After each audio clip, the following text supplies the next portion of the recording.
Today we're showing you the design of an African American hairline as well as the site creations that are appropriate for this patient.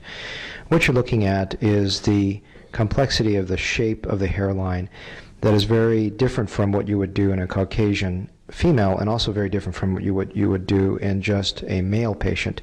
As you're seeing here in this little portion, what we're following is almost a ghost tracing of her existing hairline and recreating it so it's much stronger. You can see there's a significant loss not only from the hairline, but it goes all the way back into the temporal area and into the central portion of the mid-scalp as well.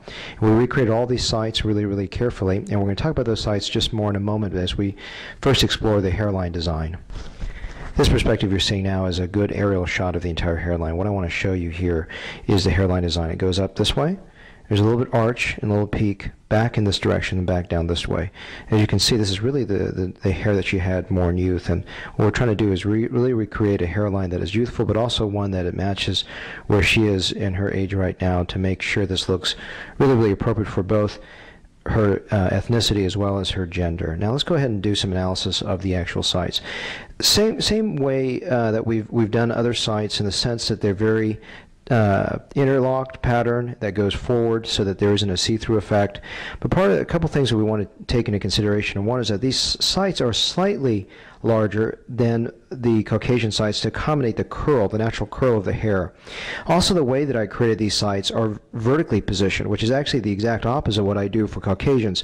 What I do with, or Asians, Caucasians and Asians and other ethnic hairs that have straighter hairs need to be angled forward so that they don't look like they're pluggy or sticking upward.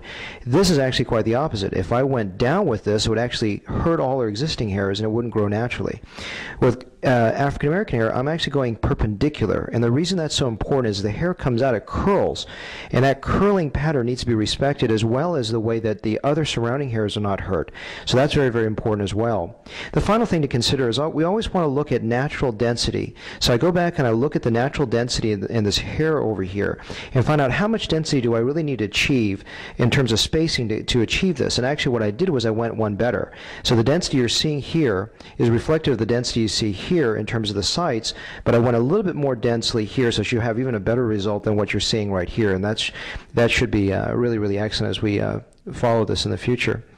The other final thing is important is that when you look at an African American hairline, the eddies that we talk about in the video on coastline design are really quite different from what you're seeing here. They're much tighter. They don't have the large craggy outjettings and jetties that you see in the white or Asian or other actually types of hairlines, and so I keep a much tighter pattern. So all these little subtleties make a big difference between an average result and one that's appropriate for ethnicity and gender.